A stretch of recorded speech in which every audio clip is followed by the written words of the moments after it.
이제 요한복음으로 다시 돌아왔습니다. 우리가 고난 주간을 지내고 또 부활절 주일을 지내고 또 가정의 달을 맞이해서 귀한 말씀들을 나누다 보니까 다시 묵상하던 요한복음으로 컴백했습니다. 제가 조사를 해보니까 한 달 반 전에 요한복음을 베데스다 연못 말씀을 했더라고요. 우리가 지난 주일 설교만 해도 듣고 잊어버리는데 한 달 보름 전이라 너무 거리가 멉니다. 간단하게 요약하고 오늘 본문으로 들어가겠습니다. 예수님께서 38년 된 병자를 고치신 본문, 그때 우리가 묵상했습니다. 유대인의 명절이 되어서 예수님이 예루살렘을 방문할 때 있었던 사건인데, 베데스다 연못. 여러분, 베데스다 연못의 뜻이 무슨 뜻이었죠?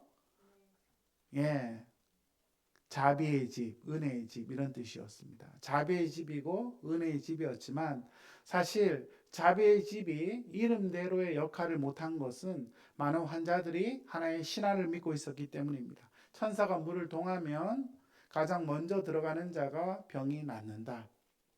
예. 그래서 어제도 어린이 도서관 그 놀이수학 A반 8명이 정원인데, 기존의 학생들 8명이 다시 꽤 차니까 지난번에 대기에 걸린 분들이 이번에도 또 그러냐고 막 항의 전화가 하도 와가지고 지금 기도하고 있습니다. 정원을 12명으로 늘려야 될지. 예. 아마 베데스다는 이보다 더한 일들이 있었을 것입니다. 누군가의 도움을 얻을 수 없었던 38년 된 병자, 모든 것을 포기하면서 한 가지 희망을 가지고 그곳에서 버팁니다. 예수님께서 이 사람에게 찾아오셔서 네가 낫고자 하느냐, 이 사람 안에 회복에 대한 열망을 일깨워 주셨습니다. 그리고 일어나 자리를 들고 걸어라. 주님 말씀하시자마자 벌떡 일어나서 자리를 들고 일어나 걷습니다. 21세기 현대 최첨단 의학으로도 불가능한 일을 하나님은 예수님을 통하여 행해 주신 겁니다. 여러분, 이 사건이 너무나 의미 있고 은혜로운 장면 아닙니까? 38년 동안 정말 고생했던 사람이 이렇게 나왔다면 우리가 축하하고 잔치를 해도 시원치 않을 판에, 이날 안식일에 사람을 고쳤다는 이유로 예수님은 신성 모독자로 여겨집니다. 여러분, 안식일에 아무 일을 하지 말아야 된다는 유대인들은 절대 규율에 갇혀 있었기 때문에 그들은 안식일에 주님께서 사람을 고친다는 것을 도저히 이해할 수가 없었습니다. 그리고 우리 주님은 말씀하시기를 아버지께서 일하시니 나도 일한다. 안식일에 사람을 살리는 일은 하나님의 일이고 하나님을 친아버지로 모시는 내가 일한다. 그렇게 말하니까 하나님을 아버지로, 친아버지로 말하는 그것이 신성모독이다. 예수님을 비난합니다. 틀에 갇혀있던 이들에게 예수님은 자신이 누군지, 또 예수님은 어떤 사역을 하셨는지를 오늘 말씀하시는데, 오늘 우리가 읽은 본문을 중심으로 생명의 원천이라는 제목으로 말씀의 은혜 받기를 원합니다. 첫 번째로 예수님의 사역을 통하여 생명의 원천이신 하나님을 바라봅니다. 19절 말씀 우리 함께 읽습니다. 내가 진실로 진실로 너희에게 이르노니 아들이 아버지께서 하시는 일을 보지 않고는 아무것도 스스로 할 수 없나니. 아멘. 아들이신 예수님은 하나님 아버지께서 하시는 일을 똑같이 하십니다. 하나님 아버지가 활동하시는 그것을 보고 그대로 한다. 이 말은 예수님 자신이 아무 능력이 없다 이런 뜻이 아닙니다. 예수님은 뭐든지 할 수 있는 분이시죠. 충분한 능력이 있지만 예수님의 사역은 철저히 하나님 아버지와 관계 속에서 이루어짐을 말씀하고 있습니다. 예수님의 사역은 독자적이고 자신의 임의로 하는 사역이 아닙니다. 하나님 아버지께서 행하시는 그 사역을 우리에게 보여주시는 거죠. 그러므로 우리는 예수님의 사역을 통하여 누구를 알게 됩니까? 하나님을 알게 되는 겁니다. 하나님이 얼마나 좋은 분이신지, 얼마나 영화로운 분이신지, 얼마나 놀라운 분이신지를 우리가 알게 되는데, 우리는 예수님을 통하여 하나님을 선명하게 만나게 되는 거죠. 또한 19절 하반절에 보시면 아버지께서 행하시는 그것을 아들도 그와 같이 행하신다. 이 말은 예수님은 하나님 아버지의 사역을 그대로 재현하신다는 겁니다. 예수님 하시는 일은 누가 행하시는 일이다? 하나님이 행하시는 거죠. 하나님이 행하시는 그것을 아들도 똑같이 재현합니다. 그러므로 우리는 예수님의 사역을 통해서 하나님을 볼 수 있는 겁니다. 인간의 마음에는요, 신에 대한 감각이 있습니다. 종교의 씨앗, seed of religion. 종교개혁가 칼빈은 인간의 마음에는 종교의 씨앗이 심겨져 있다 그렇게 말했습니다. 그렇지만 그 종교의 씨앗을 통해서 하나님을 충분히 알 수 없습니다. 인간의 마음은 죄로 인해 왜곡되어 있기 때문에 스스로의 하나님에 대한 관념을 만들어서 신을 해석합니다. 그러므로 우리는 우리가 만든 하나님, 우리가 이해하고 있는 하나님의 관점으로 축소해서 하나님을 이해하는 경향이 있죠. 그래서 하나님께서는 예수님을 이 땅에 보내주셔서 하나님이 얼마나 좋으신 분인지, 놀라운 분인지, 영화로운 분이신지를 드러내 주셨는데, 그러므로 우리는 예수님을 통하여 누구를 보게 된다? 하나님을 보게 되는 겁니다. 육신을 가진 인간은 영이신 하나님을 원천적으로 볼 수가 없습니다. 모세가 하나님의 영광을 보여주십시오, 이렇게 출애굽기 33장 18절에서 기도할 때 우리 하나님, 출애굽기 33장 20절에 네가 내 얼굴을 보지 못할 것이다. 왜냐하면 나를 보고 살 자가 없기 때문이라 말씀하셨습니다. 여러분, 거룩하신 하나님을 우리가 볼 수가 없습니다. 여러분, 뜬 눈으로 태양을 10분 이상 쳐다볼 수 있는 사람은 없을 겁니다. 우리는 태양조차도 바라보지 못하는데, 여러분, 태양보다 더 밝으신 빛 대신 하나님을 우리의 육안으로 볼 수 있다. 그것은 불가능한 일이죠. 그래서 하나님은요, 우리가 감당할 수 있는 방식으로 자신을 드러내 주셨는데, 바로 성육신하신 예수님을 통해 하나님의 영광을 드러내 주신 것입니다. 여러분, 중세 신학자 중에 토마스 아퀴나스는 뭐라고 말하냐면, 예수님 안에 신성이 있고 인성이 있는데 인성을 통하여 신성의 그 밝은 빛을 가리고 있다, 이렇게 말했습니다. 하나님을 보면 다 주는데요, 예수님 안에 인성이 신성의 빛을 가리면서 사람들에게 보여질 수 있도록 하나님이 그렇게 감당하도록 해 주셨다는 것이죠. 그러므로 하나님을 우리가 어떻게 아는가? 예수님을 통해 알게 되는 겁니다. 여러분, 복음서가 왜 중요한가? 예수님이 행하신 사역과 말씀과 그의 성품을 보면, 하나님이 이런 분이구나, 우리가 깨달을 수 있도록 바로 예수님을 통해 하나님이 어떤 분인지를 알려주신 겁니다. 요한복음 14장에 보시면 빌립이 아버지를 보여달라 예수님께 요청하죠. 그때 예수님께서 요한복음 14장 9절에 나를 본 자는 누구를 보았다? 아버지를 보았다. 요한복음 10장 30절에 나와 아버지는 하나다, 이렇게 말씀하시죠. 인간이 하나님 얼굴을 볼 수 없습니다. 그러나 하나님을 뵙게 된 가장 가까이 다가간 순간은 바로 예수님을 통해서입니다. 여러분, 우리가 시골에 사는 할머니들도요, 신을, 하나님을 다 고백을 해요. 그렇지만 진짜 하나님은 누구를 통해 경험하는가? 에베소서 1장 17절에 하나님에 대한 표현을 할 때 주 예수 그리스도의 하나님이 표현을 했습니다. 예수 그리스도의 하나님이란 표현은 예수님을 통해 하나님을 제대로 알게 된다는 것이죠.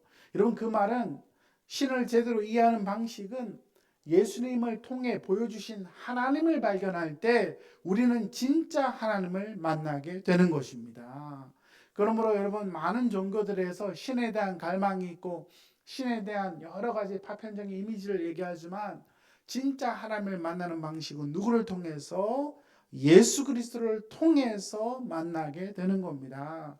그러므로 복음서에서 우리는 예수님의 모습, 또 구약의 많은 성경들이 예수님을 가르치고 있는 모습을 통하여 하나님의 부요하심과 그의 충만함과 그의 은혜와 영광을 우리는 경험하게 되는 것입니다. 여러분, 20절 말씀에 아버지께서 아들을 사랑하사 자기가 행하시는 것을 다 아들에게 보이셨다. 또 그보다 더 큰 일을 보이사 너희로 놀랍게 여기게 하시리라. 여러분, 아버지와 아들의 관계는 사랑의 관계입니다. 아버지 하나님은 아들을 사랑하시죠. 우리가 이해하기 힘든 사랑과 헌신의 관계입니다. 아버지가 행하는 것을 아들에게 다 보여주셨기 때문에 우리는 아들을 통해서 하나님 아버지의 의도와 마음을 깨닫게 되는 겁니다. 베데스다 연못에서 38년 된 병자를 고치신 예수님을 통해 죄로 인하여 고통받는 경쟁사회에서 밀려난 인류를 우리 하나님이 불쌍히 여기시고 회복하게 하시는 하나님의 마음, 우리는 그 마음을 느끼게 되는 겁니다. 여러분, 예수님이 하신 일은요, 누가 하신 일이다? 하나님이 하신 일입니다. 그러므로 예수님이 신성을 모독하기 위해 행하신 것이 아니라 하나님이 원래 가지신 그것을 나타내 주시기 위해서 이 일을 행하신 거죠. 하나님과 예수님의 관계는 사랑의 관계, 참된 순종의 관계, 서로를 존중하는 관계임을 우리가 본문을 통하여 보게 되는 겁니다. 하나님은 모든 것을 아들에게 다 보여주셨습니다. 그리고 우리를 놀랍게 하십니다. 우리를 놀라게 하시죠. 하나님의 그 의도를 양적으로 더 크게 하셔서 하나님의 사람들을 깜짝 놀라게 하십니다. 아버지를 보여주시는 것은요, 현재적인 것 동시에 미래적입니다. 하나님은 더 우리를 깜짝 놀라게 하실 겁니다. 우리가 일상을 살아가며 만나는 사람도 비슷하고 하는 일도 비슷하면 늘 좀 약간 지루한 느낌이 들죠. 그래서 많은 사람들은 좀 독서를 하기를 추천합니다. 책을 읽는 것.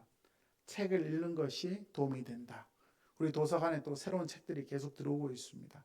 여러분, 새로운 책을 읽는 것, 새로운 사람을 만나는 게 우리의 이해 지평을 넓히는데 큰 도움이 됩니다. 우리 교회가 도서관을 하는 이유도 바로 이렇게 사람의 생각의 어떤 지평을 넓혀주기 위함입니다. 근데 여러분, 독서를 통해서 주는 유익도 크지만 하나님이 우리 가운데 계신다면 우리의 이해 지평은 얼마나 넓어지겠습니까? 얼마나 우리의 생각의 깊이는 깊어지겠습니까? 세상을 바라보는 안목은 얼마나 아름다워지겠습니까? 여러분, 하나님을 진정으로 알기를 원하십니까? 하나님을 진짜 알기를 원한다면 예수님의 말씀과 그의 사역을 더 깊이 묵상할 수 있기를 예수 그리스도 이름으로 축복합니다. 죄로 인해 죽어가는 병자들을 살리시고 소외된 자들을 초대하셔서 식사하시며 잃어버린 양을 찾아 구원하시는 예수님, 풍랑을 잠잠케 하시며 제자들을 부르셨고 한 사람 한 사람을 섬겨주신 주님, 제자들의 발을 씻겨주신 주님, 제자들을 끝까지 사랑하신 주님, 우리는 예수님을 통해 하나님이 어떠한 분인지를 발견하게 되는 거죠. 그러므로 기독교 신앙의 핵심은 예수님을 통해 하나님을 아는 겁니다. 기독교 설교의 핵심은 결국 예수 그리스도여야 합니다. 성경 묵상의 핵심도 예수 그리스도여야 합니다. 그러면 성경을 묵상할 때 우리가 하나님이 누군지를 깨닫고 또 우리가 행해야 될 게 무엇인지를 두 가지를 가지고 성경을 읽는 것이 좋은데, 여러분, 이것은 아주 묵상의 가장 중요한 원리고요. 근데 묵상의 어드밴스 과정은 뭐냐? 묵상을 통해서 예수님을 발견하는 것입니다. 예수님을 통해 하나님을 알기 때문에 그렇죠. 예수님을 통해 하나님을 아는 지식이 더 깊어지고 넓어지고 광대하게 되는데, 여러분, 예수님을 통해 그 하나님의 부요하심과 그의 충만을 더 많이 경험하고 날이 가면 갈수록 그리스도의 아름다움으로 가득해지는 저와 여러분 될 수 있기를 예수 그리스도 이름으로 축복합니다. 두 번째, 예수님의 사역을 통하여 하나님은 사람을 살리십니다. 사람을 살리십니다. 21절 말씀, 아버지께서 죽은 자들을 일으켜 살리신 같이 아들도 자기가 원하는 자들을 살리느니라. 여러분, 우리 하나님은요, 죽은 자를 살리십니다. 공생의 사역 기간 동안 예수님은 많은 사람들을 살리셨지만 원래 사람을 살리신 원형, 근본은 하나님이시죠. 하나님이 사람을 살려주셨습니다. 하나님은 구약시대에 병든 자들, 죽어가는 자들, 많은 자들을 살리셨습니다.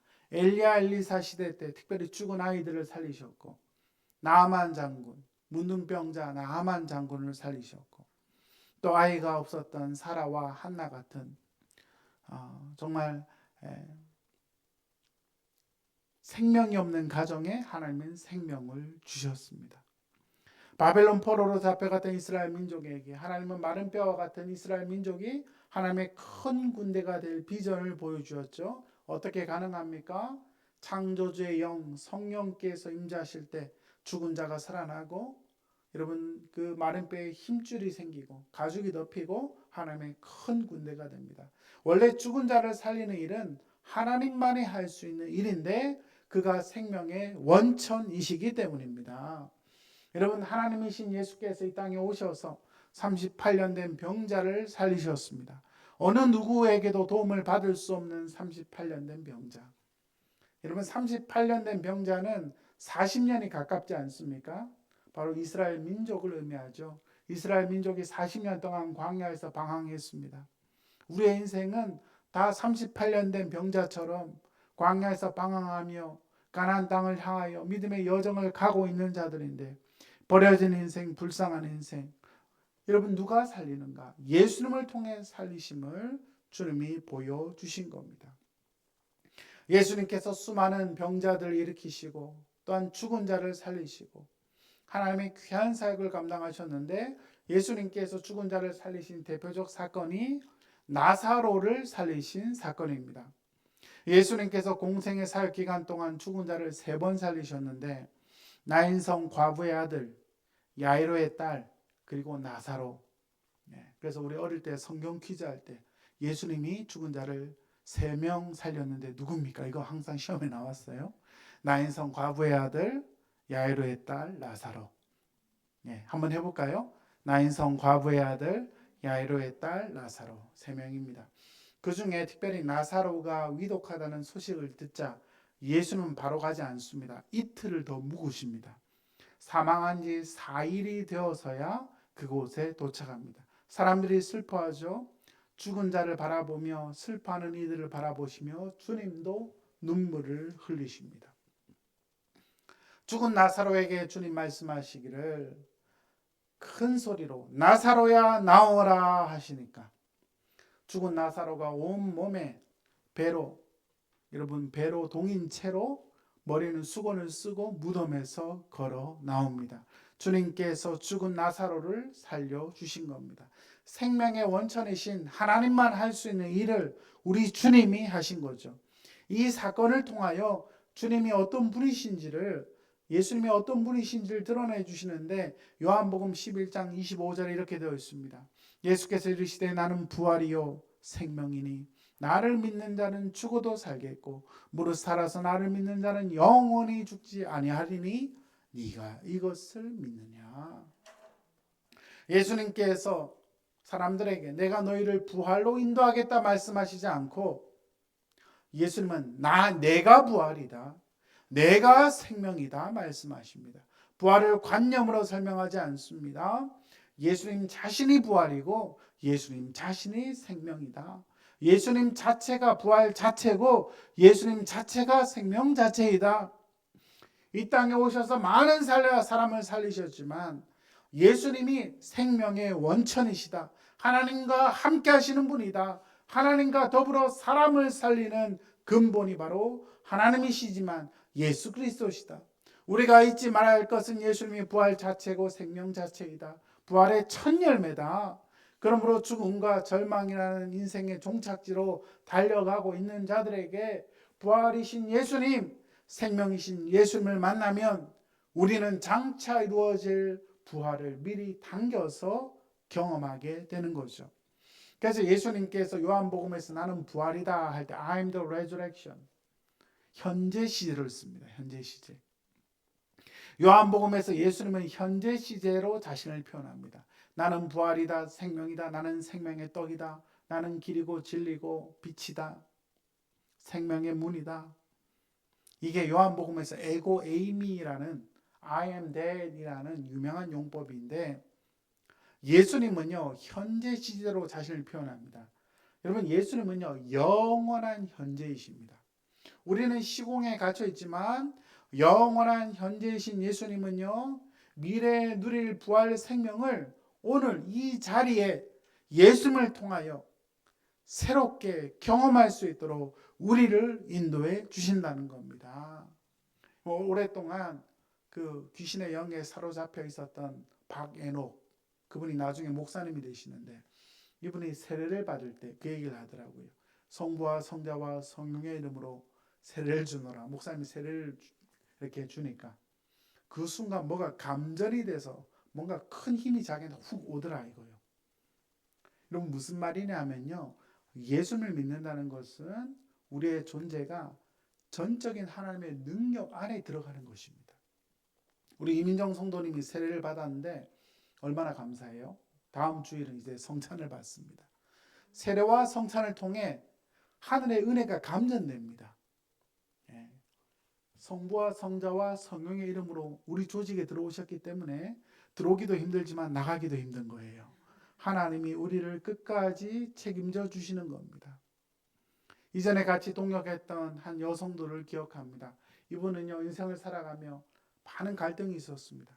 어릴 때부터 형제들이 많았는데 하여튼 오빠와의 갈등도 있었고 남편과의 갈등도 너무 심해서 사람이 이렇게 극단적이면 죽고 싶은 생각이 들잖아요. 너무 진짜 죽어야 되겠다 그 생각을 계속 하다가 어느 날 차를 타고 이렇게 지나가는데 옆에 교회가 있더래요. 그래, 저들은 하나님이 사람을 창조했다고 하는데 내가 그래도 예배라도 한번 드려보고 죽어야 되겠다. 그래서 맨 앞자리에 가서 예배를 드리는데 그렇게 눈물이 나더라는 겁니다. 그리고 예배를 드리면서 은혜를 받았습니다. 말씀을 통해 은혜 받았습니다. 누군가 자기 뒤에 와서 따뜻하게 두 팔로 안아주는데 너무 큰 위로가 되었는데 뒤를 돌아보니까 아무도 없는 거예요. 하나님의 두 팔이 귀한 딸을 안아주신 겁니다. 그 부인이 회복이 되고 나니까 남편과 관계가 좋아졌습니다. 그리고 남편에게 내가 교회 가서 회복되고 있다 얘기를 하니까 남편도 교회를 오더니 자기처럼 펑펑 울더라 이거예요. 그러더니 부부 관계가 회복이 되어서 이 두 분이 세례를 받고 집사 직분도 받고 지금 믿음 생활을 잘 하고 계십니다. 우리가 인생을 살아가면서 삶이 너무나 팍팍하고 괴로울 때가 있지요. 그러면 사람은요 극단적인 생각을 할 수도 있습니다. 그러나 하나님 앞에 나아가면 예수님 앞에 나아가면 우리는 살아야 할 이유를 발견하게 되는 겁니다. 여러분 하나님은 사람을 살리시기 때문입니다. 예수님이 우리를 살리십니다. 우리의 인생의 절망과 죽음의 공포가 우리를 가득 채운다 할지라도 생명 되신 예수님 앞에 나아가면 다시 우리를 일으켜 주시는 은혜를 맛보게 될 줄 믿습니다. 세 번째 예수님의 사역을 통하여 주보 사면입니다. 영원한 생명을 공급받게 됩니다. 영원한 생명. 24절 말씀을 함께 읽습니다. 내가 진실로 진실로 너희에게 이르노니 내 말을 듣고 또 나 보내신 이를 믿는 자는 영생을 얻었고 심판에 이르지 아니하나니 사망에서 생명으로 옮겼느니라. 아멘. 요한복음에서 진실로 진실로 truly truly 이 표현은요 예수님께서 아주 강조하실 때 하시는 표현입니다. 예수님께서 뭘 강조하십니까? 내 말을 듣고 나 보내신 이를 믿는 자, 나 보내신 이는 하나님 아버지시죠. 그분을 믿는 자에게는 영생이 있고 심판에 이르지 않고 사망에서 생명으로 옮겼다. 우리의 신분 자체가 생명으로 옮긴 바 되었다는 겁니다. 여러분 사람은요 죽으면 행한 대로 최후의 심판을 받습니다. 요한계시록 20장에 흰 보좌 앞에서 여러분 생명책뿐만 아니라 행위책을 열어서 우리가 하나님 앞에 다 심판을 받는데 예수님을 믿는 자, 하나님을 믿는 자는요 미래 최후의 심판, 그때 받을 심판, 죽음의 심판에 이르지 않고 우리는 생명에 이르게 됩니다. 여러분 사람에게 있는 생명은 크게 두 가지인데 하나는 육체적 생명, 생물학적인 생명입니다. 바이오스. 또 하나는 영적인 생명입니다. 조에. 바이오스와 조에는 둘 다 헬라어인데요. 사람의 생명은요 육체적 생명이 있고 영적 생명이 있습니다. 인간이 공기를 통해 물이나 음식을 통해 자연의 도움을 얻는 그 생명이 바로 바이오스입니다. 육체적 생명. 그런데 우리가 자연적인 어떤 도움으로 바이오스로 살 수 없는 그 이상의 생명이 있는데 그게 영적 생명, 조회입니다. 조회. 하나님 안에 있는 생명. 그러니까 육체적 생명보다 더 위에 있는 높은 차원의 생명. 영원 전부터 하나님 안에 있던 생명, 영원한 생명. 여러분, 자연 자체를 만드신 그 생명. 인간은 바이오스를 가지고 살지만 조의 생명을 얻게 된다면 여러분 진짜 사람이 되는 거예요. 진짜 사람이 된다.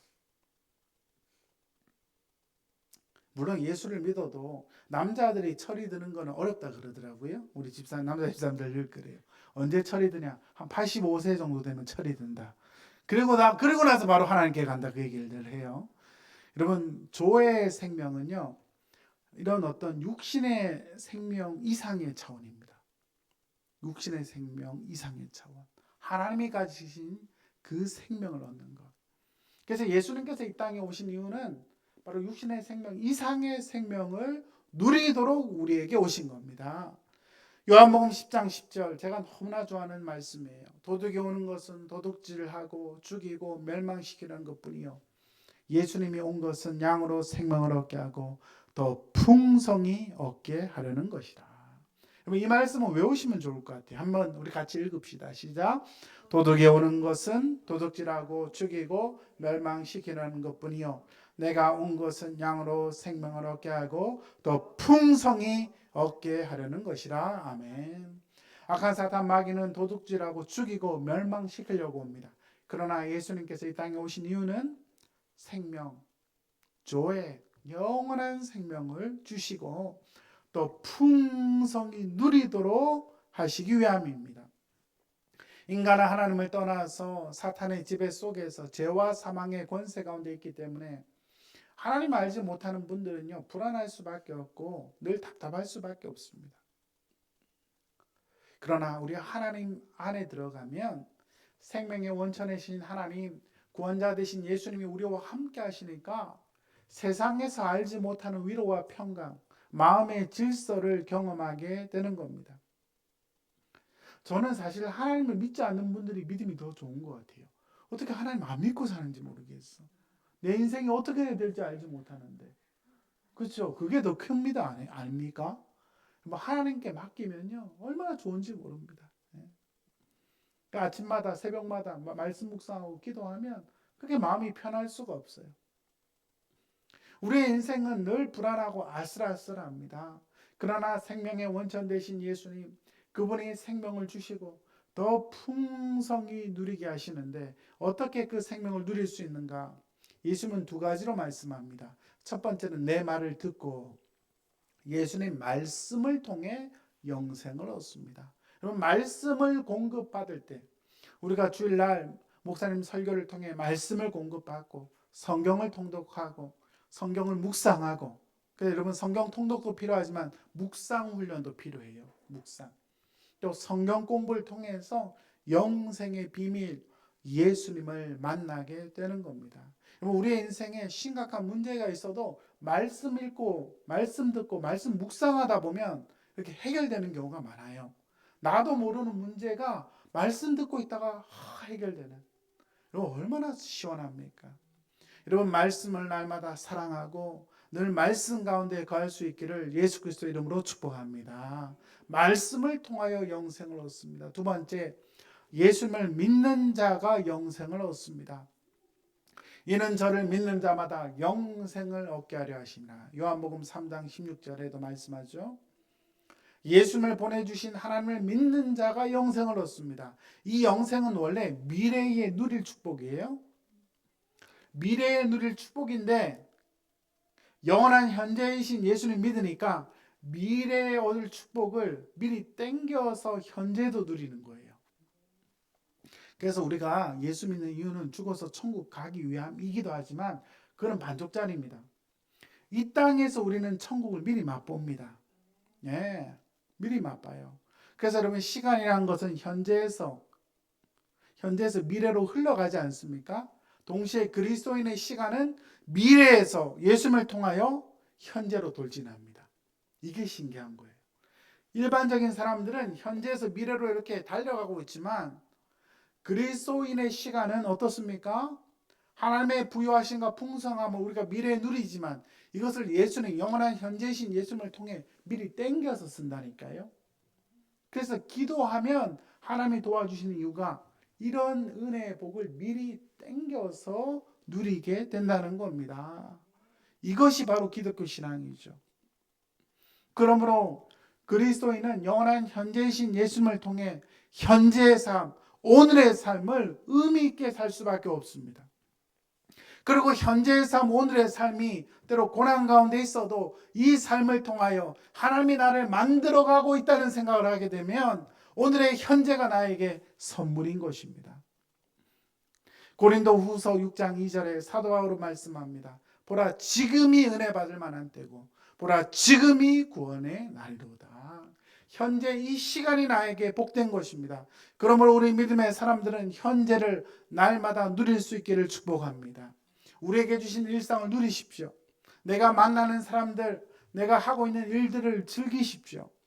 단순히 과거의 잘못으로 일어난 게 아니라 나에게 일어난 이 일이, 오늘의 사건이 하나님의 축복임을 바라볼 수 있기를 바랍니다. 여러분, 그러나 우리의 현실, 오늘이 항상 즐겁지만은 않습니다. 어려운 일들이 있잖아요. 그럴 때마다 여러분, 두 번째로 십자가를 묵상하십시오. 현재의 고난과 죄와 아픔의 이 모든 어려움들을 대신 지신 예수님, 십자가를 묵상하라. 그리고 세 번째는 하나님의 일을 기대함으로 오늘 현재의 삶 속에 하나님의 은혜가 개입함을 믿고 기대하라.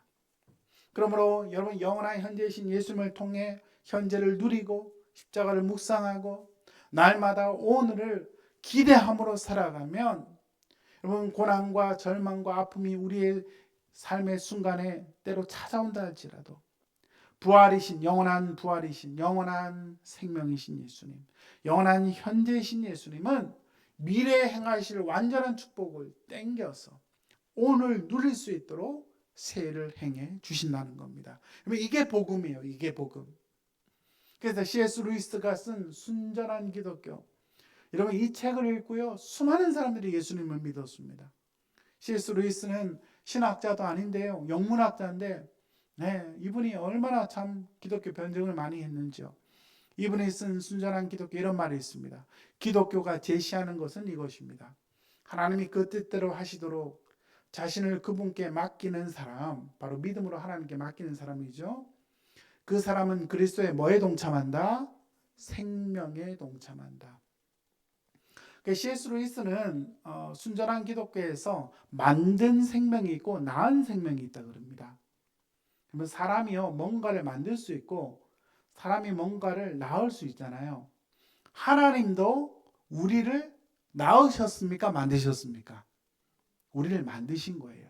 그렇죠? 만드셨죠? 근데 하나님이 낳으신 존재가 있습니다. 누굴까요? 예수 그리스도이십니다. 여러분, 낳은 존재는 동질입니다. 동질. 그렇죠? 근데 이제 초대교회 교부 중에 오리겐은 하나님 예수 그리스도의 출생을 얘기할 때, 그렇죠, 인간적인 출생과 구분하기 위해서 예수 그리스도의 출생은 영원한 출생이다, 또 이렇게 묵상을 했습니다. 영원한 출생. 낳은 생명이 있고 만든 생명이 있는데 우리 인간은 낳은 생명이 아니라 만들어진 생명입니다. 요 포인트를 C.S. 루이스가 계속 강조를 해요. 언제나 있었고 언제나 있을 생명을 나누어 갖는 것입니다. 그럼 그리스도는 하나님의 아들이시죠. 그러니까 그는 만든 생명이 아니라 낳은 생명. 그러므로 우리가 예수님을 믿으면 그의 생명에 동참하게 되는데, 그러면 우리도 하나님의 아들, 딸, 자녀가 됩니다. 만든 생명의 차원에서 낳은 생명의 차원으로 변화됩니다. 물론 우리는 하나님과 질적인 차이가 분명합니다. 우리는 우리 스스로가 하나님이 될 수 있다는 것은 아닙니다. 그러나 우리의 존재가 하나님의 피조물의 존재에서 하나님의 자녀가 되는 존재론적 변화를 경험하는 길은 나의 구주 예수님을 모시고 날마다 믿음으로 살아가고 그 말씀을 통하여 살아가는 삶. 그러면요, 하나님이 낳으시는 하나님의 자녀된 권세를 우리가 누리고 여러분, 하나님의 자녀라면 하나님이 우리를 책임지시되 끝까지 책임져 주시는 거예요. 그러므로 하나님을 믿는 것이 우리 인생의 최고의 복입니다. 바라기는 이 복을 날마다 누릴 수 있기를 축복합니다.